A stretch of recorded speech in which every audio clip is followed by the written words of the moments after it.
Welcome to the Mom Self-Care Podcast, your safe space to finally focus on YOU. I'm Twitty-Hawkins, your self-care coach for moms, praying wife, and mom of four.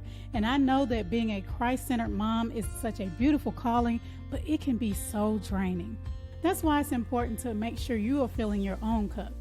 On this podcast, we'll discuss practical, holistic self-care strategies to help nurture your mind, body, and spirit. Because a mama who fills her own cup pours that back into her family with true peace and joy. Tune in for honest conversations about motherhood and self-care, because you matter too. All right. Hello. Welcome to the Mom Self-Care Podcast. I am Twitty-Hawkins, your self-care coach for moms and your host. And today I have with me Nicole Rhone, the capacity coach. She is an amazing friend of mine, biz bestie, I would say. And also she teaches us about capacity, how that's important. And we're going to talk about how that relates to self-care. And she's also the host of the Capacity Conference.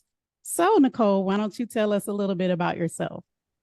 Absolutely. First, Sherry, thank you so much for allowing me to be on your platform. I'm so excited for you and all the moms that you help. As you mentioned, I am Nicole Rhone, and I'm a capacity coach. And really what I help women do, especially our moms out there, is to prioritize their priorities. And it really starts with putting ourselves at the top of our own priority and to-do list. And I help us to make sure that we're taking care of ourselves from the inside out. Good. You know, I'm all about that self-care. I talk about how it's not just bubble baths and all those things, though they are great. It is so much more. So what made you get into this line of work? What made you say, I need to talk about how women need to learn how to really, I want to say engage. I know that's the wrong word, but it's not. Learn how to work with their capacity and know what it is. Because a lot of times we don't know what it is. We're pushing past it and we're exhausted, burnt out. So what made you get into that? Oh my gosh. Really because of everything that you just said. So back in 2019, I say that like it was a long time ago, right? But in 2019, I had been dealing with so many things behind the scenes, right? I had a marriage that was crumbling. I had a daughter who was, experiencing chronic migraines and had since the age of 5. And at the time she was about 14, 15. And so with that, I was working in a stressful job. I was traveling, commuting 4 hours a day. So 2.5 hours each day to work, had the nice office, making more money than I'd ever thought, in my entire life. But I wasn't dealing with what was going on mentally and emotionally. And so my body sat me down, like literally. I ended up in the hospital fighting for my life.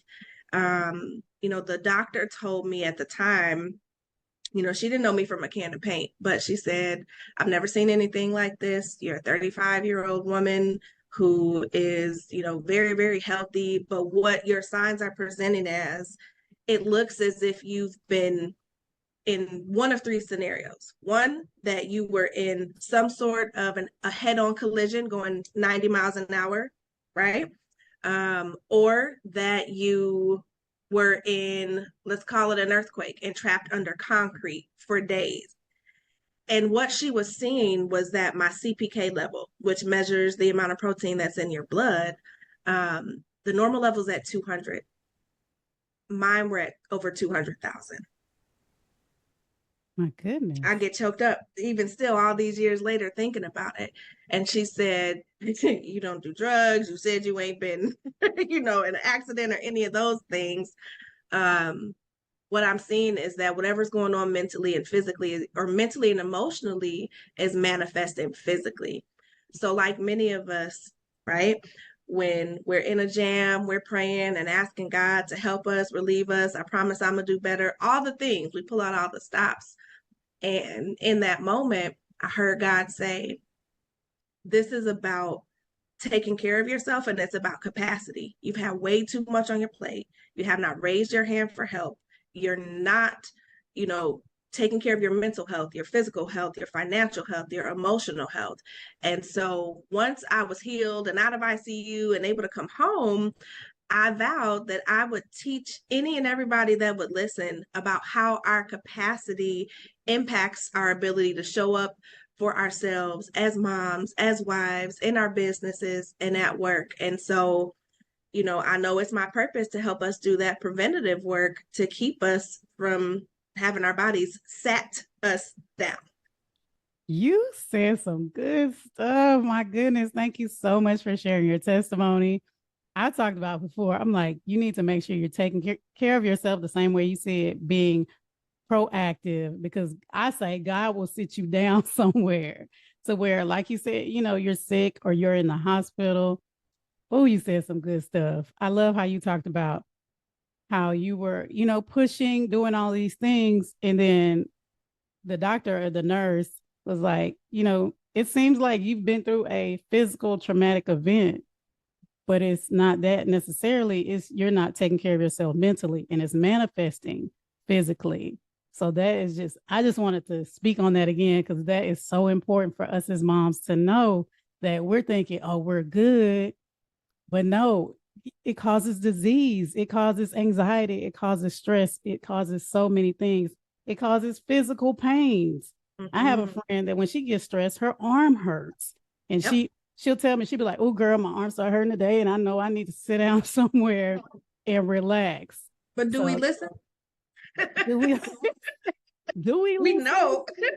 Right. That's what this is about. No, because we know a lot of things, but are we taking action on it? Mm-hmm. So what are some things you did after you, like you talked about, after you were healed and everything? What did you do when you got back home and just practically to make sure that you are not doing that again, basically? Oh my gosh. I took a deep breath, because one of the first things that I did, I had to revisit the conversation that I had in the hospital with God. And I knew that it required some very tough decisions. I had to be honest with myself and say, okay, what is it that's stressing you out to the point that your body is breaking down? And one of those things was my marriage at the time. And so literally fresh out of the hospital, I didn't even get in and get my coat off. I sat down with my husband and I said, we need to separate. Because that's where a lot of the stress and the overwhelm and the secret struggles were coming from. At the time, he was struggling with alcoholism, but nobody knew, right? Because I showed up to work, I smiled, I got my work done. I did all of those things. What I can say is now, he's been sober for 5 years and our marriage has been restored. So I'm not on here telling people to just walk out and leave your husbands, right? I want to make that clear. But what I did, I had to be honest with myself. And that's where it starts with awareness. And then I had to align my priorities. What is feeding me or what is, hurting me? And that was one of the things. And then I had to take some action. And so I kind of, that's how I talk about capacity. It's awareness, alignment, and action. And so it was bringing awareness to what was working, what's not working, being able to map out a plan, right? That's that alignment, and then taking some action. And so from there, it kind of had a trickle down effect. Not only did my husband and I separate for some time, I stopped commuting to that job that was 2.5 hours away. I was like, okay, well, if I can release the love of my life and, take control of my health, what else is helping me or contributing to me being at max capacity? And that commute was one of them. So, through faith, through prayer and action, I started to seek new roles that were closer to me. And I got out of the hospital in January. By February, I had a new job. Oh, God is good. Yes. I like Yes, that you did that. You had faith and you stepped out, because a lot of times we feel like, especially as moms, we feel like we're in this tunnel and we have to keep doing what we're doing, but you don't. You can try something different. God, when he set you down in that hospital, he knew you needed a new job. He knew he was going to provide a new job. Mm-hmm. He knew that he knew that your husband needed you to say, look, this is not working. I love you. but we need to do something different. Because sometimes we need that. Sometimes we need to get super uncomfortable. I talked about this with me. God will make you uncomfortable when he wants you to move. Because otherwise you'll still stay in it, even if it's crazy, even if it's stressing you out, because that's your normal, you will stay in that. And we have to remind the mamas listening that you don't have to. It's a choice. You don't have to stay stuck. Exactly. Can I also say that like the faith part is huge, because I didn't know what the outcome was going to be with my husband and I. I didn't want to be, a single mom with 2 kids. I didn't want to walk away from a cushy 6-figure job and try to seek something else, but it was a choice. And I chose to have faith and be obedient, and it panned out. So as a mom, we often think about, let me do what's best for my kids. I want to do for my kids, my kids, my kids. But we fail to realize that in order for us to be there to take care of our kids, we have to do what's best for us. And we have to thrive so our babies can thrive. All right, come on, alliteration. Yes, I love it. So for a mom that is saying, okay, I know that I need to work on my capacity, what would you say are the first few steps she needs to take? Absolutely. I know I said it already, but I'm going to say it again. The first step is to really be honest with yourself. You talked about how, you have the friend who, when she starts to get stressed, her arm starts to hurt. That's me too. I'm part of that club, right? I'm like, ooh, I'm feeling a little something. So I know I'm doing too much. But it starts with that honesty. Like, hey, this is not working. I've been ignoring that it's not working, and I need to do something about it. So being honest with ourselves about what's working and what's not working. The next part is to really listen to what you heard. If your arm said sit down somewhere, that does not mean go fold another load of laundry. That does not mean you go map out the meal plan for the rest of the week. That means sat down somewhere. That means take a pause, right? Yes, sit down. Sit down before God sits you down. And once you, are starting to listen to yourself and to your body and what you feel in your spirit, then you get an opportunity to decide, what way am I going to go, right? How am I going to fix this? It's the solution part. You get to think about, how do I reduce the amount of stress? Do I go get a therapist? Do I, incorporate exercise? Do I need to eat better and sleep better? Whatever that might be for you. So those 3 things are going to be really key in helping you to manage your capacity. Those are good. Now, I want to talk a little bit about work versus home. Now, I know a lot of us, we work from home, and some of us work away from home. So we have, and there's different struggles that come with both of those. So and my husband has talked about this. He said that because he works outside of the home, I work inside the home. So sometimes he struggles with bringing work home. So for moms that struggle with that, or again, you can speak on each differently. And sometimes I'm in my office right now, but when I go outside of my office, I'm supposed to be done with work. I said supposed. I'm supposed you see me laughing. Yeah. I'm supposed to be done with work, right? But how do we, whether, like I said, work period, whether it's outside of the home or inside the home, say, okay, I'm done with work. I need to be able to shut that off, leave that alone, and then deal with home, being present rather than thinking about work and all those things, because that messes up your capacity to be present with your children, your husband, whomever.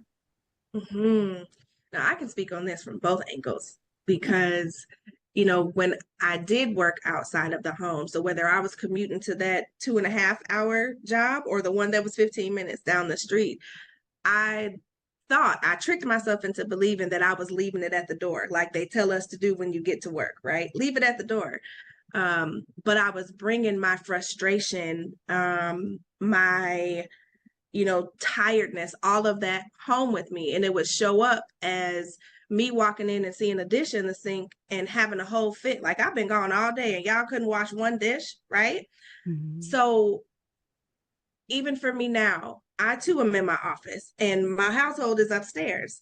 But one of the things that I've learned is to put boundaries in place. And I know we talk about boundaries a lot, especially as women. They sound cute, but it's implementing them. So for me, after 5 o'clock, unless it is something that is urgent, I'm shutting my computer down, I'm leaving it here, and I'm taking some deep breaths before I go upstairs, and I'm choosing to intentionally be present. I have a 9-year-old son, and so he wants all the attention all the time, right? And he checked me one day because he was like, I thought you were done with work. I'm like, I am done with work. He's like, but you're checking emails on your phone and I'm trying to have a conversation with you. I was like, ooh, okay.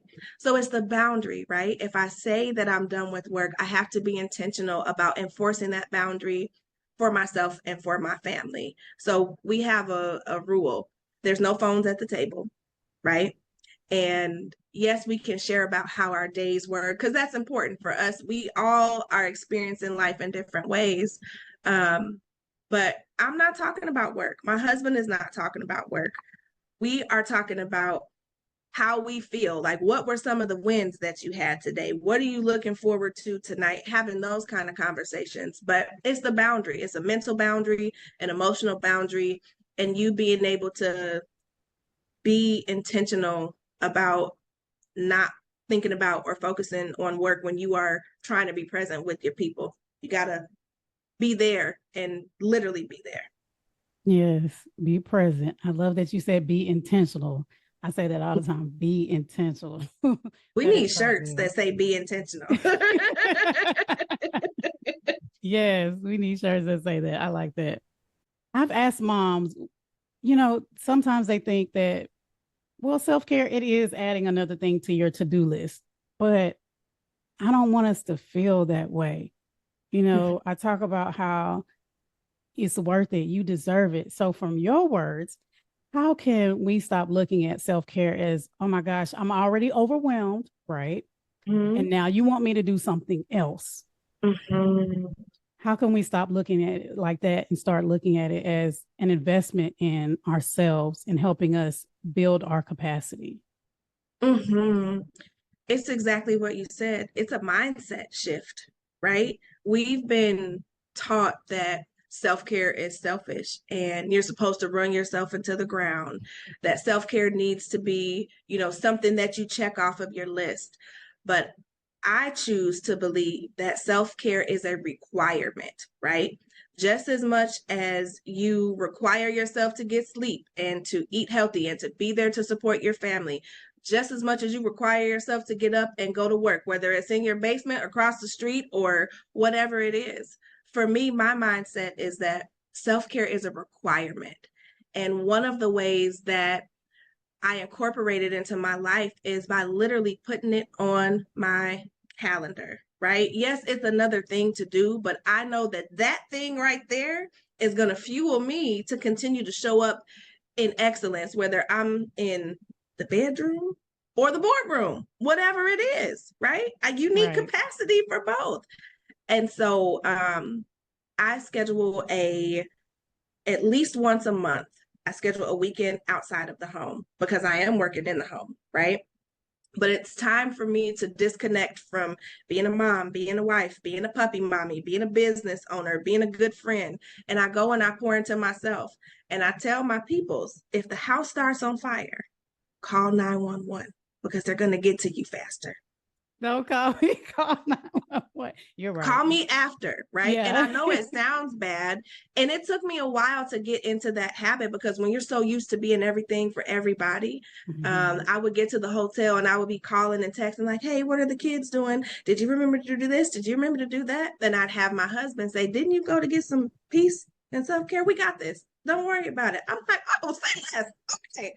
That's my husband. He's like, we got this. No, but we got this. Don't be calling checking for me. If I didn't call you, don't come for me. It's the truth.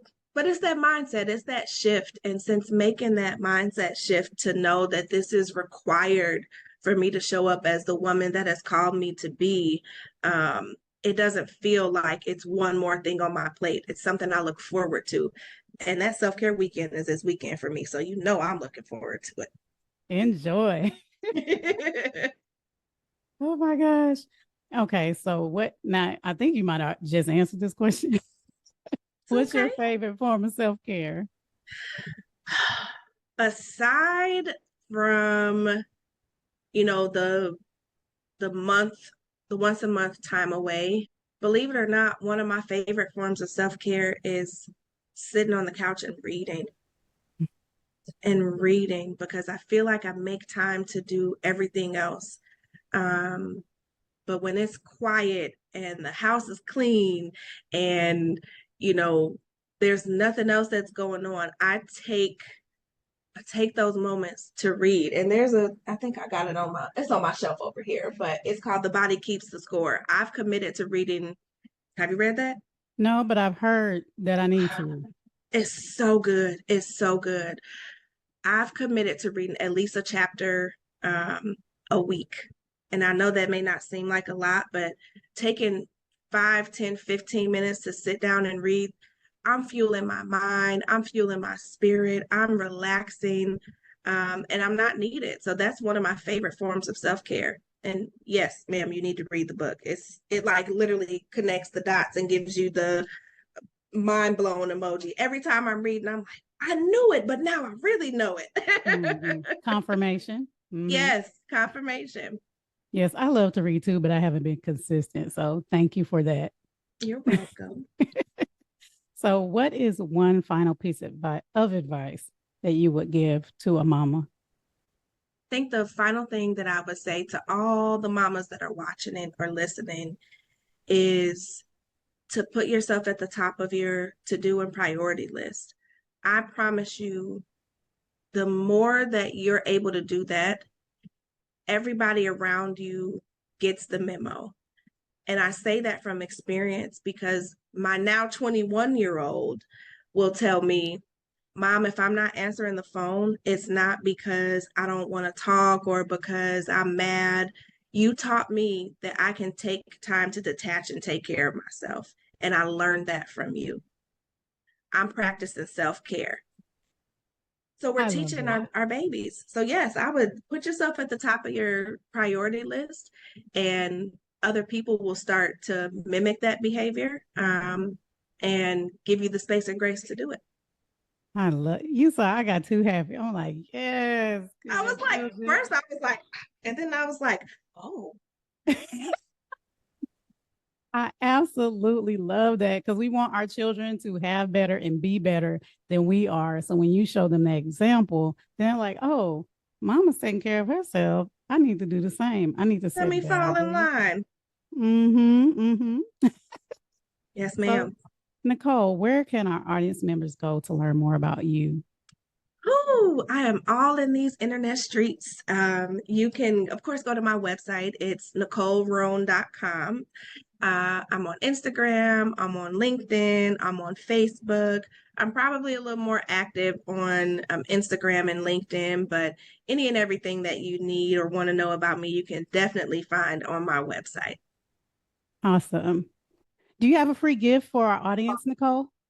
I do, absolutely. I would love to give the audience access to the capacity calculator, which is a tool that allows you to really see in front of you how much capacity you have. It's a quiz that, you know, based on how you answer, again, be honest here, right? Be honest with yourself when you're taking it. It tells you, you know, where your capacity is and gives you tips on how to manage it depending on your level. Awesome. All right. Well, that information will be down in the description below, depending on where you're watching or listening. Well, thank you so much, Nicole, for joining us for the Mom Self Care Podcast. I don't know about you ladies listening, but it has been a blessing to me. I have thought about how I need to work on managing my capacity. Thank you for having me. All right, ladies. Well, remember, don't forget if you haven't already, subscribe, save this episode, come back and listen again because repetition will help you remember and take action and share with the mama you love. Until next time, take care. God bless. Thanks so much for joining me for the Mom Self Care Podcast. I hope you feel inspired to make yourself a priority too. If you enjoyed this episode, don't forget to subscribe so you don't miss a thing. Share this podcast with another mama you love and leave a review. Also, feel free to let me know what you would like to hear about in future episodes by visiting me on Instagram at CIC Inspire Me. Until next time, take some time to take care of YOU because you matter too.